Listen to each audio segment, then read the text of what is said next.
Hello বন্ধুরা, আপনারা সবাই কেমন আছেন? আশা করি সকলে ভালো আছেন। এখন যেহেতু বর্ষাকাল, কালকে থেকে আমাদের এদিকে ভালোই বৃষ্টি পড়তেছিল।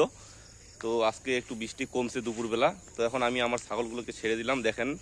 আর আমাদের বাসার পাশেই কিন্তু ঘাসের মাঠ রয়েছে, চারণভূমি যাকে বলে আর কি। মানে অনেক প্রচুর পরিমাণে ঘাস রয়েছে, দেশি ঘাস। আর দেখেন এই যে পুকুরের পাশে এখন আমার ছাগলগুলো খেয়ে বেড়াচ্ছে। এগুলো একবারে দেশি ঘাস। সব ছাগলকে ছেড়ে দিয়েছি, যেহেতু 2 দিন থেকে বৃষ্টি পড়তেছে, মানে তারা বাইরে ঘাস খাইতে পারতেছে না, পাতা আর ভুসির উপর দিয়ে চলতেছে।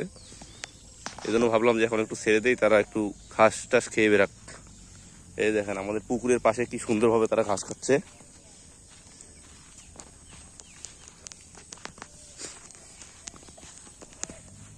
এই যে দেখেন দেশি গাছগুলো খুব সুন্দরভাবে খাচ্ছে।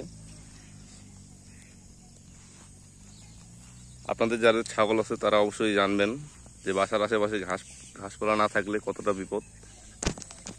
আর আমাদের যেহেতু আশেপাশে অনেক মাঠ রয়েছে আর সেখানে দেশি ঘাস প্রচুর রয়েছে, এজন্য আমাদের খুব একটা সমস্যা হয় না।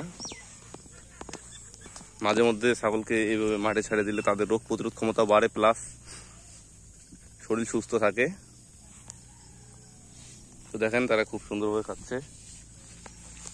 এগুলো কিন্তু সব আমার ছাগল। আমার প্রায় এখানে 10টা দেশি ছাগল রয়েছে।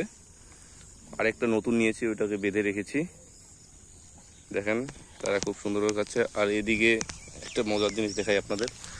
এই যে আমাদের কবুতরগুলা, আমার তো কবুতর 3-4টা মতো আছে, আর একটা ভাইয়ের আছে। তারা খুব সুন্দরভাবে মাঠে খেয়ে বেড়াচ্ছে।